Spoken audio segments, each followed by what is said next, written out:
Freedom వేరుశనగ నూనెతో వంటింటి ఊరగాయలకు మన ఊరి రుచిని తెచ్చేద్దాం. అదే మీరు అన్నారు సరే, రాజకీయాలు ఆ చర్చ పక్కన పెడితే, సరే మీరు సంహవ్ మీకు టికెట్ లభించింది, ఎలా లభించింది ఏంటి అనేది ఇప్పుడు వరకు మీరు ఎక్కడని చెప్పారా?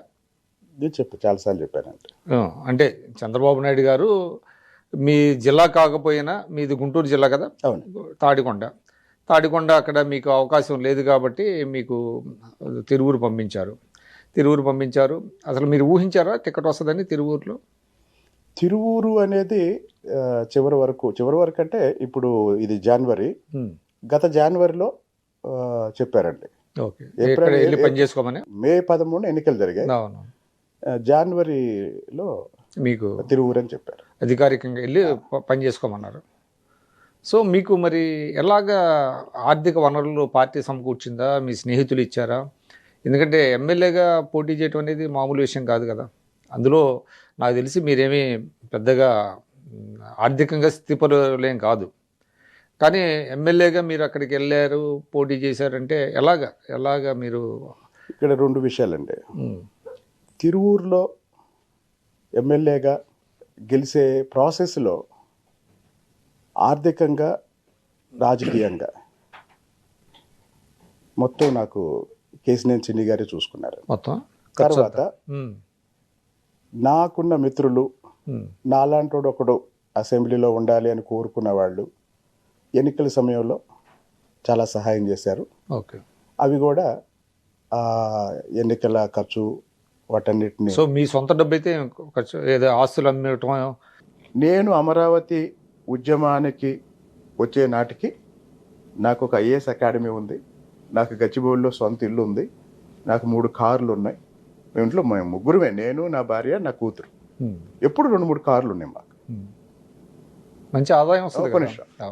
గచ్చిబౌలిలో నేను చాలా చాలా చాలా ఇష్టపడి ఇంటీరియర్ చేసుకున్న ఇల్లు ఉద్యమ సమయంలో నేను అమ్మేసుకున్నా. ఎందుకంటే నేను 2 రోజులు రాజధాని ప్రాంతంలో తిరిగి, రాజధాని ఉండటం వల్ల ఎన్ని ప్రయోజనాలు ఉంటాయో రైతులకు చెప్దామని నేను వెళ్ళాను. నేను ప్రెస్ మీట్లో మాట్లాడిన విషయం చంద్రబాబు నాయుడు గారు చూసి, మీరు 2 months నాతోనే ఉండండి అని అడిగారు. నేను ఇప్పుడు గీతం యూనివర్సిటీలో ప్రొఫెసర్, నా ఐఏఎస్ అకాడమీతో పాటు 90 రోజులు క్లాస్కి వెళ్ళలేదని గీతం యూనివర్సిటీ నుంచి తీసేశారు నన్ను.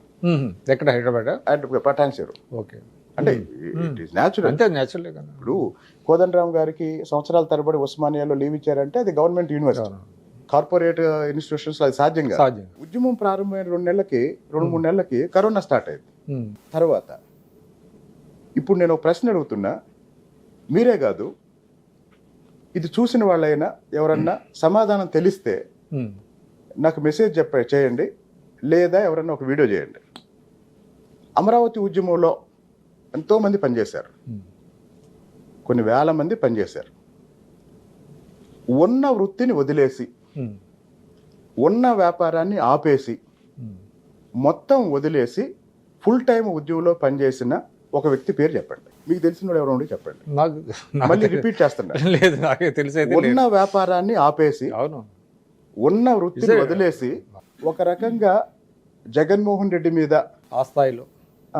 ఇప్పుడు జగన్మోహన్ రెడ్డి ఎన్నికలకు ముందు లండన్ వెళ్ళాడు.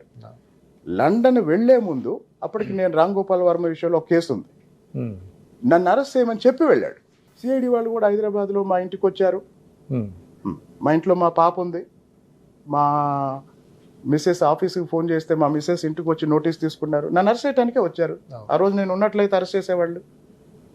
కాబట్టి నేను అడిగేది ఏంటంటే, ఉద్యమ సమయంలోనే నేను నా ఇల్లు అమ్ముకున్నా, 2 కార్లు అమ్ముకున్నా, నా కారు అమ్మా, మా మిస్సెస్ కారు కూడా అమ్మా. కాబట్టి ఇవన్నీ కూడా నేను ఇల్లు అమ్ముకున్నందుకు నేను ఎప్పుడు బాధపడలా. కాకపోతే ఆ ఇల్లు గుర్తొచ్చినప్పుడు ఒక విషయంలో నేను ఫీల్ అవుతాను, అదేంటంటే ఆ ఇంటి తలుపు మీద సిల్వర్ లెటర్స్తో నా కూతురు పేరు రాయించా, అక్షరాన్ని రాయించా. ఆ ఒక్క పాయింట్ దగ్గరే నేను చాలా కాస్ట్లీ ఇల్లు ఆ రోజు ఆ కరోనా వీటన్నిటి వల్ల, అంటే ఈ నెలకి ఒక 3-4 లక్షలు ఖర్చులు కావాలంటే ఓ ఫ్రెండ్ దగ్గర అప్పు తీసుకున్నా. తర్వాత కరోనా అన్నాళ్ళు ఉంటుందని ఎవరు ఊహించలేదు కదా. ఉద్యమం అన్నాళ్ళు 1632 రోజులు ఉద్యమం ఉంది. నేను మొదటి రోజు నుంచి 2 రోజులు తీసేస్తే ఉన్నా.